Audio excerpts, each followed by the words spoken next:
Chinese AI startup Moonshot AI has released an open-weight model called Kimi K3, and it's generating a lot of buzz. Its trained weights are public, so anyone can run it or fine-tune it further.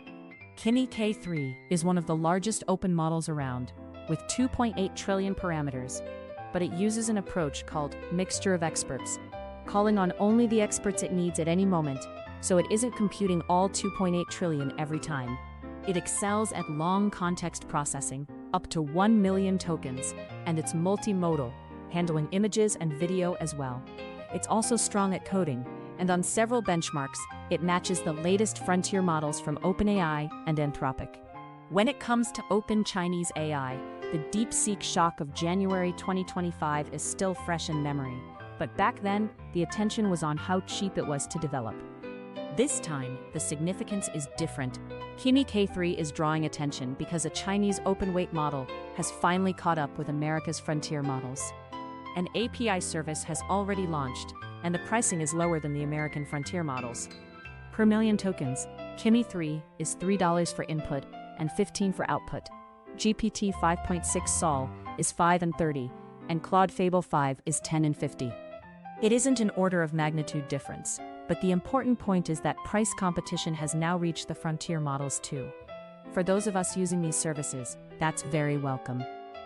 What's interesting though, is that even with the low API price, Kimi K3 is such a huge model, at 2.8 trillion parameters, that the inference cost itself is seen as anything but cheap. In fact, running inference is said to require large-scale GPU servers like the GB300 NVL72. During the DeepSeek Shock too, many expected that GPU demand would fall, but in reality the spread of AI usage pushed GPU demand higher. Kimi K3 could do the same. As high-performance models become widespread, AI usage expands further, which in turn could drive GPU demand up. Because it has so many parameters, you can't casually run it on your own machine the way you could with DeepSeek. Still, now that it's public, we can hope that lightweighting techniques like quantization and distillation will make progress. Moonshot AI was founded in Beijing in 2023.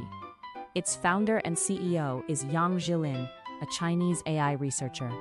He graduated from Tsinghua University in 2015 and earned his PhD in machine learning from Carnegie Mellon University in 2019. During his studies, he interned at Google Brain and published papers such as Transformer XL and XLNet. Transformer XL introduced key ideas for handling long context and had a major influence on the long context LLMs that followed.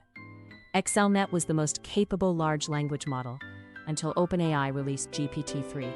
From the 2017 paper, Attention is All You Need, all the way to the arrival of ChatGPT, Zhilin is one of the researchers who contributed greatly to the development of LLMs in their earliest days. After earning his PhD, he returned to China, and seeing the success of ChatGPT in 2022, he decided to start Moonshot AI. Zhilin himself explained Kimi's design philosophy in a keynote at this year's GTC. He said they scaled from 3 perspectives: the number of tokens, the context window, and multi-agent capabilities. Among these, Kimi Linear, a technique for making long context processing fast and lightweight, has even been published as a paper. An LLM records the input tokens in memory, called the KV cache, and generates its answer while referring to it. In conventional models, this KV cache grows in proportion to the number of tokens, and the data transfer between the GPU and memory becomes a bottleneck for processing speed. According to Moonshot, Kimi Linear cuts this KV cache by about 75%, and in some cases can deliver up to a 6-fold improvement in decoding performance. If DeepSeek showed that China can build AI cheaply, Kimi K3 has shown that China can build world-class AI. In that sense, its impact on the AI industry is truly significant.